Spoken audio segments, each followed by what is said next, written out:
Hey gang, Ross Brand here for Ross and Nez. In episode 16, we have part one of a two-part conversation with Leslie Nance, Periscoper of the Year finalist in 2017, and now radio star from Fork It Over Radio. We'll talk to Leslie about overcoming cancer and how that inspired her to help other people be more healthy through their kitchens, and also how she's used live streaming, radio hosting to build her brand, to get sponsors, and to really become a powerhouse in the world of live streaming. So here it is, the interview with Leslie Nance, part one on episode 16 of Ross and Nez, the live stream experience. Hey, gang. Welcome to Ross and Nez. I'm Ross Brand, along with the professor, Professor Nez, and we have a wonderful guest joining us today. Leslie Nance is a rock star in the world of live streaming, and now she's getting into radio and who knows what in her multimedia empire, as she and Nez are just so cute with their little gestures there. It's the new kind of filter.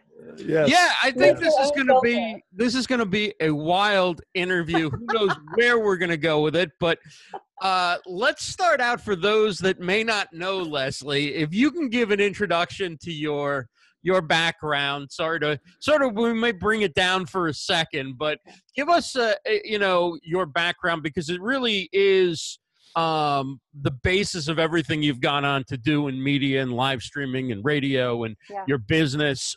Talk about how you became someone who was very concerned about how we eat and how we can take control of our own health. Yeah, so from two guys who obviously needed all the help they can get. You guys wanted the fountain of youth. I'm going to tell you what it is right now. Okay. Yes. So it all started in 2012 with the cancer journey. I was diagnosed with breast cancer, and I mean, it totally scared me to a point where I knew that something had to be different. And as I began to read and research, I began to realize that our bodies are able to turn on and turn off cancer. And so most of us have cancer in our body right now. And when I say that, people are like, no, I don't. And I'm like, no, you do. Trust me, you do. Most of us have some sort of mutated cells in our body, which is what cancer is. And so, but our immune system typically is strong enough to kill those cells, to say, oh, we have a problem and, we're going to get rid of those cells. So as I began to learn about that and not take for granted this vessel that I was living in, but actually treat it with some respect, I began to see these just monumental changes in my life. In fact, we were just joking around prior to the show, and I'll be honest with you, when I was 42 and diagnosed with cancer, I look older then than I look now, and I'm 47 because that was 5 years ago. And it's been something that I have physically witnessed, even looking in the mirror, not to mention the energy levels. I mean, you have to have a lot of energy to do what I'm doing. So, so the energy levels and the thought, my brain works so well. And so I knew that I needed to share this out with people. I knew that I needed to teach people. And quite frankly, the morning that I found the lump, I knew it was cancer, but I also knew, as scared as I was, I also knew that I had it for a reason. And I firmly believe the reason was to shake me out of my comfortable life that I was in, because I had a perfect life. I was living a dream. I mean, a life that people dream of. I was living that life. And so I needed something to shake me out and actually help me develop the full purpose of my life, what I was put here to do. And so cancer did that for me. And so now I share it with people across many different platforms, including a blog, including a radio show, a live cooking show, working on a cookbook right now. Just really trying to share my story as much as public speaking, as much as possible, and affect as many people as possible. I always say, cancer saved my life. And one day I said that to my audience, and they said back to me, your cancer has saved a lot of lives. Oh, and awesome. That's where that was like the money shot for me. I was like, yes, this is exactly right. So that's why I do what I do. Well, the other thing that I think is critical in people understanding what you're all about is the fact that you didn't just take the advice of doctors in terms of traditional treatment, and you took control. You called it becoming the CEO of your Very good, cancer, your Ross. health, right? Yeah, I did a little That's a preparation. book title right there. So, CEO. talk about how that relates now to what you're teaching people on live streaming and through your radio show and your business and everything else. Yeah, I mean, we all have the power within to heal. And so our bodies do not want to be sick. In fact, they strive for homeostasis. They strive to be well. They strive for everything to be working like it's supposed to be working. And right now I'm taking, I'm studying to become a holistic, certified holistic nutritionist. And I'm learning about the anatomy holistically and how it relates. And our bodies do not want to be sick. They want to be well. And so when the doctors came at me and said, you know, if you do chemo, you have this amount of chance to live. And if you don't do chemo, you have this amount of chance to live or the cancer coming back or whatever. And quite frankly, those odds were kind of crappy either way. And I was like, that's no good. I mean, you know, doing chemo and putting my body through all of that. And I'm not increasing my odds that much. When I talked to my naturopathic doctor, he said, well, I call BS on that. And I thought he was going to say, you know, and you should do chemo. And he said, because going a natural route will increase your chances, you know, 100-fold, because your body wants to be well. Your body doesn't want to have cancer. And so I actually did the holistic thing, which means to marry the two. So I married traditional medicine with holistic medicine and said, I'm going to give my body the best chance possible. So first of all, let's get the cancer out. And there's a lot of school of thought. So I had the cancer removed and did 6 weeks of radiation, but then just went full into how do you eat? How do you become present? How do you change your mindset? How do you get rid of cynical Barbie? Because that's what I call her, because she was so mean and nasty and I killed her. And so how do you get rid of her? She's mean. And so, you know, she had to leave. And so how do you make these fundamental changes? But then on the backside of that, how do I teach people how to do that? And so that's why there are so many places to learn about this information, not just about my story, but how to empower yourself to get to a point without the tragedy. I mean, how wonderful would it be for people to empower themselves physically and mentally and spiritually and in our health without having to be sick? I mean, that is really where I try to do most of my work. I do help people who have cancer. I'm a certified holistic cancer coach. I do help people that have already been diagnosed, but really I want people to understand that we live in a vessel that wants to be well, that wants to be energized, that wants to sleep well, that wants to, you know, not be overweight. And we can empower it to do that with the correct tools. And it's not that hard. Wow, that's phenomenal.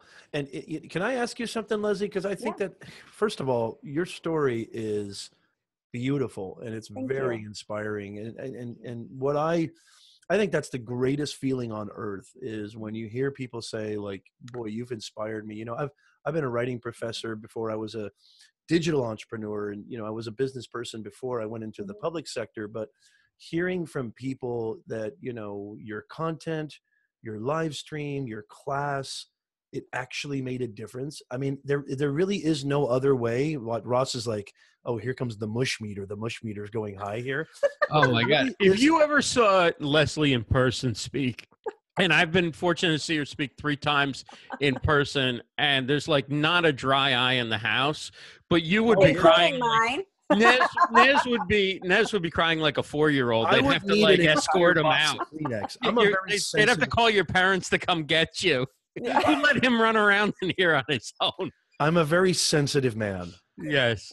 So I think that when you get that kind of response, doesn't it just validate everything? It just makes everything worth it and meaningful. And I love what you said about diet. And I wanted to ask you a question about this, because is this still true? Because I know there's this sort of notion or this concept that even doctors who, you know, God forbid they contract, you know, a terrible illness such as cancer, that they actually choose not to go through chemotherapy. Is that still a running sort of? It's a huge percentage. It's interesting. Doesn't that, to me, that tells us something. And to me, again, it further validates what you do, which is coming at it from a holistic, you know, perspective and looking at what are we putting in our actual bodies. Right. You know, I mean, Ross eats Cheetos pretty much 24/7. You know, that's not, I mean, it's like, it's about what you put in your body, isn't it? Isn't that like the key? It's protecting that. I mean, most of us were working 24/8, and whatever we can get, we just kind of grab at it. And we're always constantly working on our business. We're constantly working on our house. We're working on things. We're working on products. We're working on how to get more money and how to become more secure. But our inner game, that's what I call it on my YouTube channel. It's all about mindset stuff. I call it your inner game. We work on our outer game. What about our inner game? Yeah. Does that make sense to you, Leslie? Well, so imagine, if you will, that you're an entrepreneur and you're doing just like what you said. We're working 24/7, right? Because we're never out of. 24/8. I'm working 24/8. Oh, sorry. I have to invent a whole new day. Okay. There you go. I didn't even catch that. I'm slow on the. You'll notice that about me. I'm so people make jokes. Oh, you're living in the real world. You're not living in the Also, most world. people don't pay attention to Nez. I'm not living in the Nez Nation. So. Yes. Hashtag. And I've never, I am proud to say that I have never had a Cheeto. I have never. I am no model of like perfect eating or anything, but there has never been a Cheeto in my house. There's never been a Cheeto. What, ho-hos are better? Next. Like Twinkies are any better, Ross? Same family. It's in the same family. Trust me. I just wish I had a Twinkie sitting on the shelf behind me. That would be perfect. That's one of the major food groups, right? Right. Yeah. Twinkies, Ho-Hos, and Cheetos are one. Tacos is a major food group. Those are major food groups. Yeah, those are excellent. Yeah, pizza's my favorite food. People ask me all the time, what's your favorite food? And I think that they think I'm going to say like Brussels sprouts or kale. And I'm like, pizza? Who doesn't love kale? So, I think Nez went 3 months eating only kale. Well, and you look what it's done. Here's the result. Yeah. By the way, this vegan is, and I know we cut off, Ross really cut off Leslie, but hey, Leslie. I have to go back to that thought though, because I want to get back to that thought, but is there any truth to this whole, there was a huge documentary on Netflix. I'm not going to mention the name, but vegan versus, a diet that includes meat. Is there is that just a conspiracy? Please tell me it is. Well, veganism is not it is about being healthy, but it's also about a lifestyle choice. So most vegans they don't not eat meat or animal products because they think it's healthy. In fact, a lot of vegans are very unhealthy. They eat unhealthy things. But that's not the reason. The reason is because of the love of animals, because of the fact that they're trying to make a mindset shift towards the way that we produce animals, the way that we raise animals, the way that we slaughter animals, the way that we consume animals. I mean, America has a ferocious appetite for meat and animal products. And so are they good for us in large amounts? No. Are they bad for us? Are they going to cause cancer in small amounts? No. There's a balance, but we are designed as plant eaters because if you look at our teeth, we don't have big canines like our dogs and our cats and, things that eat meat. We don't have these big giant, fangs. Like chompers. This is my new fang filter. I don't have these. But we have flat teeth and they're made to masticate plants. And so to chew them and to digest them. So that, and our whole digestive tract is set up for that as well. But eating a little meat, I can imagine the first humans when they discovered, like they watched another animal eat meat and they're like, dude, I can do that too. And so, and they ate, they caught something and they ate it. They were probably like, yeah. But it was limited. It was a limited amount of that. They weren't just going around killing animals for the heck of it to have a hamburger. I mean, it was purposeful mindful eating. And so same thing, same principles that we think about is that we, eating mindfully. I eat 95% plants. I'm a cancer survivor, so I don't eat a lot of meat, but I'm not a vegan. I'm not even a vegetarian. I mean, if somebody throws a hamburger on the grill and I have a whole bunch of good stuff to put on it, I'm going to eat it, but I don't eat it every day. And I'm probably not every week even. So I eat a huge percentage of plants and I use half of the plants I eat raw. And so it's very important, but that's for me. That's how I eat. And this is the crazy thing about Go-To Kitchens is that I don't tell people, I don't stuff anybody in a box. You want to be a vegan? Awesome. Be a vegan. but make sure you know how to do it. You want to eat paleo? Awesome. But my go-to kitchen isn't about a diet, is about a mindset, is about a relationship that you have with your food and with your body, and the interconnection between those two and how important they are. When we can harness that, then we become powerful. And going back to pointing. So going back to that other thought, because I had a point to make. You did. Sorry. So, I mean, imagine that you're an entrepreneur and you're working 24/8. Yes. So, and don't feed the I beast. like you, Leslie. I like you a lot. I kind of am, aren't I, Ross? Okay, I'll really. You are awesome. Anyway, like but Leslie. thinking about eating well and taking the time that it requires, because let's be fair, it takes time to be in the kitchen and cooking food and meal prepping and planning and all of those things. But taking that time, what if you spent 2 hours in a week doing that so that you had good food to eat? Like you did it on a Sunday afternoon and you got it all ready for the week, and then you ate this amazing food. But what about, because you have so much energy, you gain like 5 hours? Right? So you spent this 2 hours, but you're banking 3 hours over here in that 5 hours that you gain, because you have more energy, because you're able to work with a clearer mind, because your mind works so much better and your creativity levels go up. You're only ever going to be one person, but, and then when you get on camera or you do anything, you feel so much better and you feel confident because you're slimmer, because your hair looks better, because your skin looks good, because Nessa, I look 35 anyway, and because you look 35, but you're really 47. And that all propels that machine forward. And so being aware of that and being mindful of that is huge for being an entrepreneur, or not, just in life in general, being with your kids. If you're not well, you're not serving your family at all. In fact, you're typically a hindrance on your family. So being well, you can serve your community, you can serve your family, and just kind of turn yourself into an all-around rock star, and get things done, which is what I do. And it's all connected. It is. Absolutely. You can't be an effective entrepreneur. You can't be an effective parent. You can't be an effective athlete. You can't be an effective anything if you're just working on one facet. That's what I love about your approach, is you're talking about the whole picture, which is so, I think that so many people hear the word diet. So many people hear the word holistic, or even vegan or vegetarian. Right. And they just immediately associate it with this. Do I have to be one of those people who goes through life miserable, not eating anything they want, and not and just to avoid a fate that I'm not enjoying what I have now, but a fate that could or could not come to fruition. Do you know what I mean, Leslie? I do. And it's funny because it's where I started was with food. I mean, I knew that it was important to teach people how to cook these foods, because it's overwhelming. I mean, the first few times you try it, you're like, what am I doing? I mean, what is this thing? And it's like a head of cauliflower, and you're like, I don't know how to eat this or what to do with it. And so that's where I come into play. And I'm like, hey, this is all the things you can do with cauliflower.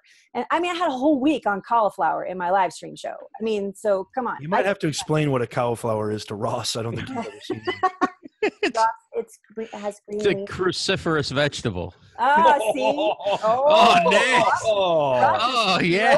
Wow. Somebody out. stop this guy. And I just spread hummus on it like I do any other vegetable. Oh, for crying out loud. That's awesome. Actually, hummus is good for you, right, Leslie? Hummus is amazing. I eat hummus all the time. Chickpea City. Yeah. Now, before we get into all the different things you've done on the live streaming side and how you've got sponsors and built this huge following, I want to ask one other aspect of the health journey, and that's sugar, because I know that or I've read or I've heard or Nez told me once, and you can trust anything. That's a reliable source. That sugar contributes to tumor growth, right? And so if you're trying to avoid cancer or you have cancer, you don't want to be eating a lot of refined sugar. Well, or any sugar. Right. From that matter. I mean, when you say any sugar, let me just clarify. What about fruit sugar? Is that a problem as well? Or if it's fresh fruit, if it's an orange, if it's a watermelon, is there talk about the differences and how much sugar is okay and not okay, or what do we want to do?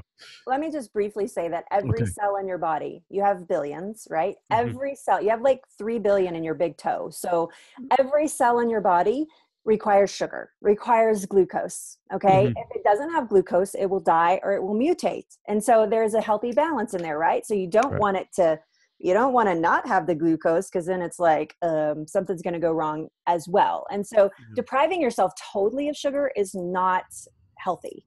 However, processed sugar is the devil. It's full of chemicals. A lot of people don't understand that the white sugar that you get, like that, comes out of the bag and you're like, whatever, pour it in whatever, or eating it, whatever, or in fast food or any other type of processed food has a lot of that sugar in it. When you eat that, you're exposing your body to chemicals, because it has to be bleached and it has to be dried, and then it has to go through another process so that it's nice and pretty and white, because that's what we expect, because because that's what they've taught us to expect. Right. So that is actually dangerous. Small amounts of sugar, a man should not have more than 3 tablespoons of sugar of any kind in a day. A woman, depending on her stature, should not have more than 2 tablespoons of sugar a day. And you can have those any way you want. And I don't say, hey, eat, processed sugar, especially high fructose corn syrup. Dangerous. There's 5 foods I won't eat, and I won't go through them today, but one of them is high fructose corn syrup. I will not eat it. It's dangerous. Our bodies do not know what to do with it. It puts us in full emergency mode. In fact, I have a handout called that you get free from my website, called a Jumpstart Guide. Cancer Hates It. Jumpstart Guide into making your body an in-hospital environment to cancer. And one of the things we talk about is what soda does in the body. For 45 minutes, your body is under arrest from the soda. It can't really focus on anything else except how to digest the soda. Wow. And so high fructose corn syrup is part of that puzzle. And so it's very dangerous. However, when we talk about eating fruit sugars and things like this is why I tell people juicing is like a huge thing. So don't juice your fruits, because then you're just getting the fructose, basically syrup, out of the fruit. You can use a couple with your vegetables to make them sweeter, and so you don't gag when you drink it. But sorry, but don't juice those fruits. So don't drink fruit juices. However, there is no plant food that is off the table, in my opinion. So a lot of people are like, don't eat beans, don't eat potatoes, they turn into carbohydrates and that makes you fat. No, it doesn't. Actually, our body requires that. You just can't eat a lot of it. And so it's that type of education I'm trying to give people. But eating fruit, I love fruit. One of our main sources of vitamin C is going to come from a citrus fruit, just not drinking the juice, but eating the fruit. And it's because of the fiber that slows down the digestion process of the sugar in our body, so we don't overwork our pancreas and our liver doesn't become toxic because of it. And I want organ puppets. Like, if anybody's watching this and they know where I can get like puppets that look like our internal organs, I would love that. Oh, that's a good call. Then your pancreas is saying to your liver, blah, blah, anyway. So. Well, one of the things you said once when we were talking on one of my shows is that when you have bread, like certain types of grain, your stomach doesn't really know what to do with it. Like, it's deciding whether it's a foreign object or food, right? And you can almost sense it or feel it. Yeah, right? so you can absolutely. I mean, I eat bread. I now notice that when I go out to eat and I eat like food that, I'll ruin you. What's that? You've ruined me. No, I will go out like, and it doesn't have to be bread, but I know that, like, okay, they're using some kind of chemical in the food, or they're doing something, like, because I can tell, like, I thought that was just a full feeling from, like, having a really big meal. But now I'm realizing that, like, you can eat food every meal that, if you're not careful, that does that to you. Absolutely. Yeah. And the closer you get to real food, the more you will experience that. And so I have a lot of people that are like, oh, this diet is like hurting my gut. And I'm like, no, it's your gut going, oh my gosh, we don't have toxins to worry about. And it's you're getting a toxic overload in the body. And it's what happens. Your body starts going, hey, we're not receiving any toxins, so we can let some of these babies go. And so for sometimes people, like, after the first couple of weeks, they feel kind of cruddy when they start a real food diet, as a perfectly normal. It's your body releasing stored toxins because it knows how to do that. You're giving it information that it's like, oh, I can do this now. And so it'll release those toxins. So it can kind of, because you get almost a toxic overload, because you can't eliminate them trying to be nice here. You can't eliminate You them. just give it. You don't have to try to be nice. You can't. Our audience knows us by now. So you can't eliminate them out of the body fast enough, and sometimes it'll make you feel that. But the closer you get to a real food diet, the more you will realize the toxic food as soon as you eat it. You'll be like, oh, that probably shouldn't have ate that. But also the closer you get to a real food diet, when you do introduce a toxin, although it might not make you feel great, your body is much more well equipped to let go of that toxin as well. But it does recognize it better. It's like dropping like a piece of clothing in the middle of a clean room versus like throwing a shirt in a dirty room or whatever, right? Your body's like, what is this thing doing in here? Yeah, it's true. I come up with them once in a while. Once in a while. It's absolutely true. And that wraps up part one of our two-part interview with Leslie Nance. Coming up in part two, we'll find out how Leslie went about getting a radio show and then working with brands and sponsors as well. So you can learn a lot about how somebody takes a live streaming show and turns it into a profitable business and a success. And she's certainly somebody we're all rooting for who's doing great with live streaming.